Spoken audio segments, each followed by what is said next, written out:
I want you all, as long as you live, to remember that the person behind you, person in front of you, person on the left, person on the right is giantly important, huge. Nice to hear speakers, but trust me, you go with your antenna up as long as you live with those people, with your seatmates on an airplane, standing in any lines the rest of your life. Doesn't matter, Chamber of Commerce, United Way, Symphony Ball, I don't care what. And you have that antenna up, and they are important, and don't ever, ever forget that. Our lives basically change in two ways: the people we meet and the books we read. And next time you buy a life improvement book, please do me a big favor. Do not read it. Study it. Underline it. Highlight it. Post-it notes. And then go back and reread your underlinings every 3 months or so. Knowledge does not become power until it's used. I want to repeat that. Knowledge does not become power until it's used. Ideas without action are worthless. If you want 1 year of happiness, you grow grain. Want 10 years of happiness, you grow trees. Want 100 years of happiness, you grow people. Here's some creativity killers.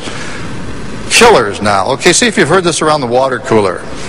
It's not in the budget. The boss will never go for it. Great idea. Let's form a committee to tackle it. That's against our policy. Let's think about it for a while. It's too late to fix it now. It's too soon to fix it now. That's the kind of idea that cost your predecessor her job. Competition already does it that way. Competition doesn't do it that way. Let's let the competition try it first and see what happens. If we do it, they'll wonder why we didn't do it sooner. And my all-time favorite, hey, sounds like a great idea, let's run it by legal.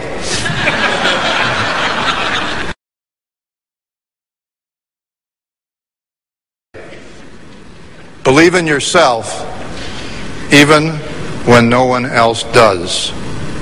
Life is not a parabolic curve. Doesn't go straight up. A lot of lumps, a lot of bumps, a lot of throttling up, a lot of throttling down. I have never yet met a successful person that hasn't had to overcome either a little or a lot of adversity in his or her life. And I think if you examine that statement, most of you in the audience will agree with me. When things aren't going right for me, I just turn around, a lot of lumps, a lot of bumps in life. I turn around, and there on the wall I've had long time.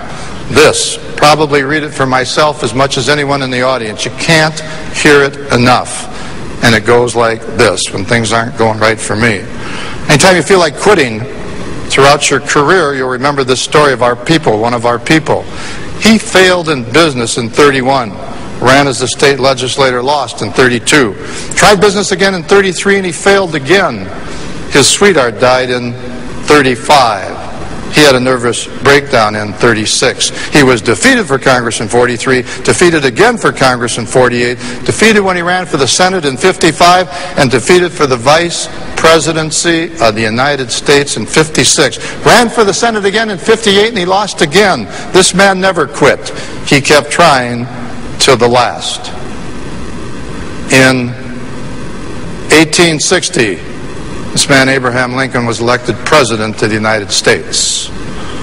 Seems like if we want to triple our success ratio, might have to triple our failure rate.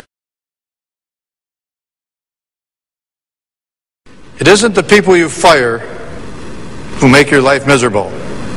It's the people you don't fire who make your life miserable. Whenever I say that, I get more amens than Billy Graham's sermon. Anyone who thinks he or she is indispensable should stick your finger in a bowl of water and notice the hole it leaves when you pull it out. Wall Street Journal did a substantive, in-depth survey. They went on and asked 500 managers, like many of you people right here, what's the toughest thing you have to do? You all know the answer. Fire another human being. Terminate someone. Why? Because, there's a myriad of reasons why. You're in the comfort zone, you're making money, you have a personal relationship with that person, easy to procrastinate, But now, as Paul Harvey would say, here is the rest of the story. 92% of those executives said, I should have done it a lot sooner.